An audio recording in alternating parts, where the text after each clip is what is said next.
Most of us know of a local restaurant in our hometown that is about to go out of business. Restaurants built over decades are shutting their doors, and many may never open again. I've spoken with dozens of restaurant owners over the past couple of weeks. Owners like Shelby from Trails Edge Cafe in Wixom, a single mother of two, put her entire life savings into her business, but since the lockdown, she's had to sell her home just to make ends meet. Lisa Hanlon of Chapsky's in Milford was living the American dream, but right now she's having to look her employees in the eyes, many of them with special needs, and tell them that they don't have enough work to keep them going much longer.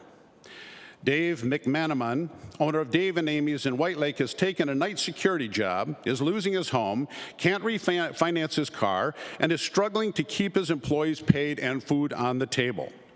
Fighting the effects of the virus has left the restaurant industry in free fall. But fighting against the governor's arbitrary, targeted, and overzealous attacks on the restaurant industry have pushed the restaurant industry to its absolute breaking point. What is mind-boggling is the science does not back up her decisions. Restaurant transmissions remain incredibly low. And still, the administration refuses to show what scientific metrics they are following. The owners that I have talked with made sure they are following social distancing, that customers are wearing masks, increased sanitation practices are followed, and much more. They've invested in safe practices. They did everything right. If a restaurant can open safely and securely, then they should be able to do just that. At a time when restaurants could use the most help from the governor, she continues to signal them out.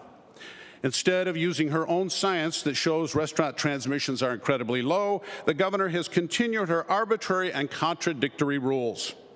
She lets schools, entertainment businesses, hospital cafeterias, busy airlines, and more operate while she keeps the doors closed on restaurants. Although Governor Whitmer has discouraged Michiganders from traveling and attending gatherings during the corona pandemic, she flouted her own injunctions, flying to the Washington, D.C. party, all the while keeping our restaurants in lockdown.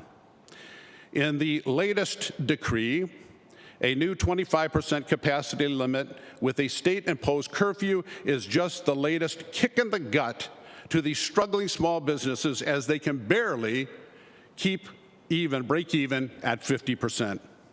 Getting 25% of a life jacket will not keep you above water for long, and allowing restaurants to operate at 25% capacity for most restaurants will not keep them solvent.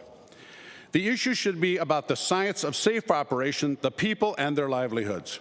We shouldn't be about which group supported which candidate in the race for the governor. This should be about the 15 million restaurant workers nationally and their families. It should be doing the right and the safe thing.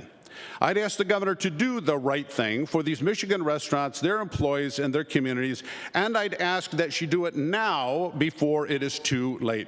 Thank you, Mr. President.